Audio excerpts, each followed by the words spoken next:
नांदेड तालुक्यातील आलेगाव शिवारामध्ये वसमत तालुक्यातील गुंजमधल्या 9 महिला आणि 2 पुरुष हे भुईमुग निंदण्यासाठी सकाळी 7च्या सुमारास आले, तेव्हा ट्रॅक्टरचा ताबा सुटल्यामुळे 9 महिला आणि पुरुषासहित विहिरीमध्ये कोसळला। ह्या 3 जणांना वाचवण्यात यश आलं। 7 महिलांना वाचवण्याचा प्रयत्न केला, परंतु विहीर खूप खोल असल्याने 7 महिलांचे प्राण वाचवता आले नाहीत, असं तहसीलदार संजय वारकर यांनी स्पष्ट केलंय।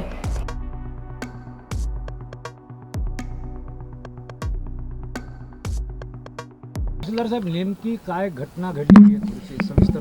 आज सकाळी 7:30 ते पावणे 8च्या सुमारास मौजे आलेगाव तालुका नांदेड येथे शेतमजूर महिला एकूण 10 होते, त्यामध्ये 9 महिला आणि 1 पुरुष असे शेतकामासाठी जात होते आणि आलेगाव येथील शेतामधील विहिरीमध्ये त्या ठिकाणी कठडा नव्हता, तिथं ट्रॅक्टरमध्ये जात असताना ते पूर्ण ट्रॅक्टर ट्रॉलीसह हेडसह त्या विहिरीमध्ये पडलं आणि 3 त्यामध्ये वाचल्यात, 1 पुरुष आणि 2 महिला।